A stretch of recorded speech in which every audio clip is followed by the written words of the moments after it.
Bienvenue dans le podcast Loher, le podcast qui vous permet de démystifier le droit et de le rendre accessible dans votre aventure entrepreneuriale en tant qu'entrepreneuse. Parce que dans Loher, on pense que le droit et l'avocat doivent être les alliés de la réussite entrepreneuriale des femmes. On parlera donc d'entrepreneuriat, de cerveau reptilien, de contrat, de sororité ou encore de Beyoncé. Bonne écoute à toutes! Hello à toutes et bienvenue dans Loher, le podcast juridique qui aide les freelances solo et entrepreneurs à mieux se protéger.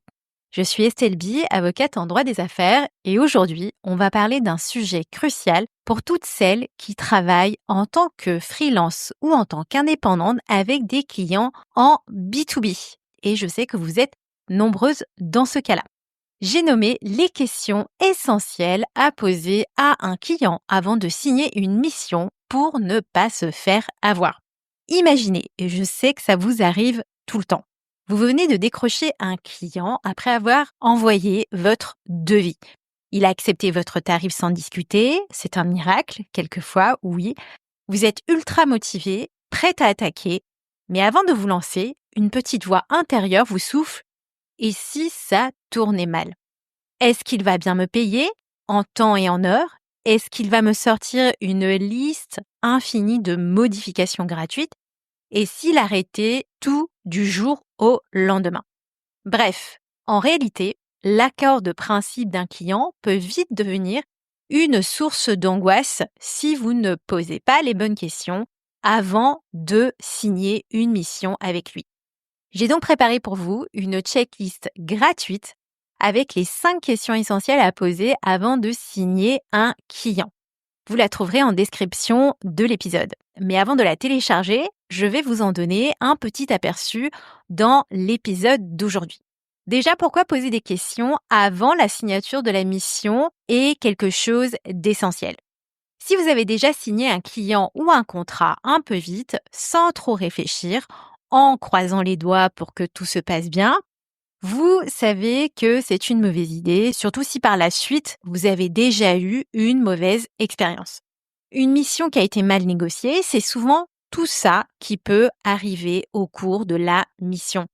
Des paiements qui traînent, voire qui ne viennent jamais. Des missions qui s'éternisent sans fin parce que le client n'a jamais le temps de relire ou de revoir vos projets. Des exigences qui explosent alors que ce n'était pas prévu avant le début de la mission.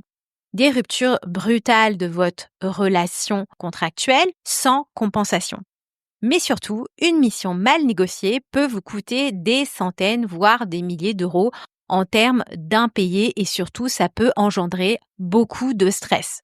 Or, poser des questions avant la signature, ça devrait être le passage obligé avant de commencer à travailler avec le client, aussi sympa qu'il puisse être. Et le problème, c'est que vous êtes nombreuses justement à ne pas poser suffisamment de questions. Parce que vous êtes tellement emballé à l'idée d'avoir réussi à décrocher une mission que pour le coup, vous faites confiance rapidement sans poser de quelconques questions. Pourtant, poser des questions, c'est poser des bases claires pour vous et surtout, ça va vous servir à vous sécuriser pour éviter des terribles déconvenues. Donc déjà, je vais passer en revue les 5 questions qui, selon moi, sont nécessaires, qui devraient être posées avant de signer une quelconque mission avec un client. Première question. Comment est-ce que les paiements seront effectués? Pourquoi c'est essentiel de poser cette question? Parce que vous n'êtes pas là pour travailler gratuitement. On n'hésite pas à parler d'argent tout de suite avec le client parce que c'est la base de votre rémunération.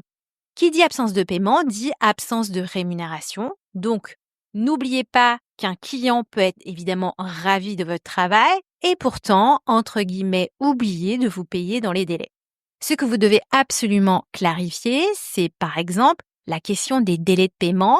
Donc, lui poser clairement la question, quels sont les délais de paiement? Et là, attention aux délais qui peuvent être un peu longs quelquefois chez les très gros clients parce que ça va être leur politique. Quels sont les acomptes qui peuvent être acceptés, même si évidemment moi je recommande forcément la mise en place d'un acompte obligatoire, c'est-à-dire qu'il ne faut pas commencer à travailler sans le paiement d'un premier acompte. La question que vous pouvez lui poser, c'est de dire Je travaille de cette façon, un acompte de 50% qui doit être payé avant le début de ma mission. Est-ce que c'est OK pour vous? Et ce qu'il faut retenir, c'est que ne pas poser cette question, c'est vraiment prendre le risque de courir après votre argent et justement, c'est ce qu'il faut éviter de faire.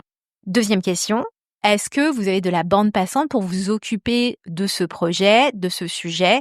Quels sont vos délais de validation et d'exécution? Alors, pourquoi poser cette question? L'idée, c'est de s'assurer que votre client a bien le temps disponible, en fait, à vous consacrer dans le cadre de la mission. Parce que si le client met 3 semaines, par exemple, à répondre à vos mails, vous pouvez vite vous retrouver bloqué.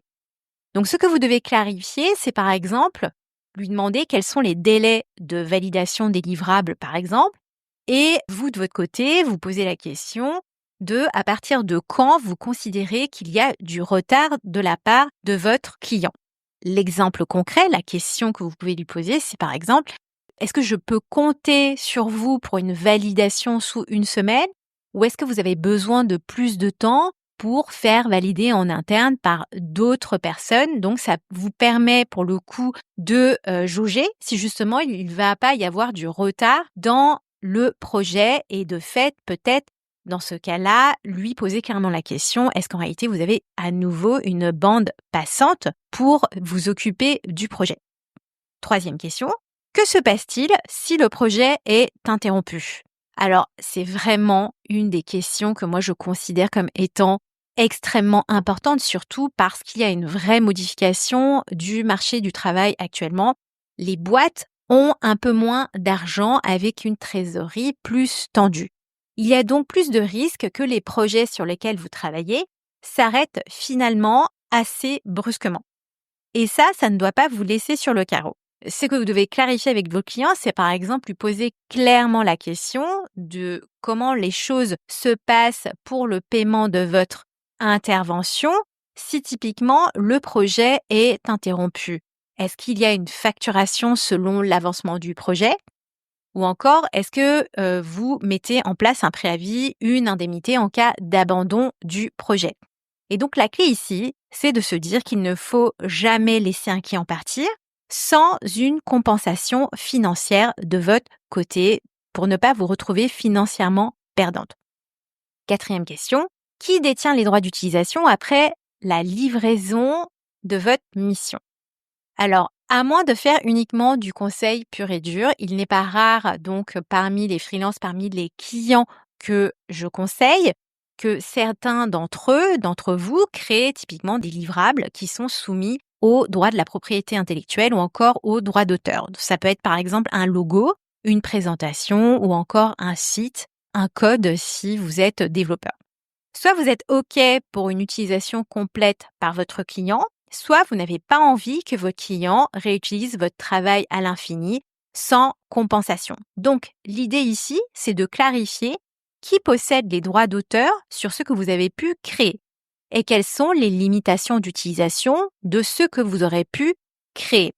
Typiquement, vous pouvez poser comme question et expliquer que le contenu livré est uniquement utilisable dans le cadre de ce projet, sauf mention contraire. Est-ce que vous pouvez me dire si cela vous convient ou si vous comptiez développer autre chose avec mes créations, avec mes livrables? Et enfin, cinquième question, quel est le périmètre exact de la mission? Alors, maintenant que j'en parle, c'est vrai que j'aurais pu mettre cette question en début de cette checklist parce qu'elle concerne ce que vous allez concrètement fournir comme service à votre client. Et de fait, vous n'êtes pas sans savoir que certains clients veulent toujours un petit plus jusqu'à ce que votre mission triple en termes de volume. Il est donc essentiel au moment où vous établissez votre devis, avant de signer votre client, de clarifier un certain nombre de choses. Typiquement, clarifier le nombre de modifications incluses sur une présentation par exemple, mais aussi ce qui est facturé en supplément parce qu'évidemment, il est possible de définir dès le début ce qui est facturé en complément. Donc, vous pouvez très bien lui dire, le prix inclut 2 révisions pour ma présentation. Toute modification complémentaire sera facturée à hauteur de X euros. Sans cette questions sans lui poser clairement les questions et si vous n'abordez pas le sujet, vous ouvrez la porte aux abus. Donc, en résumé, si vous voulez éviter les galères de paiement, les missions interminables ou encore que les clients dépassent les bornes, posez bien ces 5 questions avant de signer une mission. Pour vous faciliter la tâche, n'oubliez pas, télécharger la checklist gratuite qui reprend ces 5 questions avec justement les modèles de formulation, les clauses essentielles potentiellement à inclure également dans votre contrat et également des conseils pour négocier en toute confiance. Donc, l'idée, c'est de vérifier avant chaque signature de contrat que vous avez bien posé toutes ces questions avant de commencer à travailler. Le lien de téléchargement est dans le descriptif de l'épisode. Je vous souhaite en tous les cas de pouvoir utiliser beaucoup cette checklist pour vous sécuriser comme il faut avant de travailler avec un client. Parce qu'on peut vouloir être à son compte, mais il faut aussi acquérir les bons réflexes pour bien se protéger. J'espère que cet épisode vous aura aidé en tous les cas et n'oubliez pas, le juridique c'est comme un bon contrat, mieux vaut l'anticiper que le subir. Merci d'avoir écouté et à très bientôt dans un nouvel épisode de Law Her.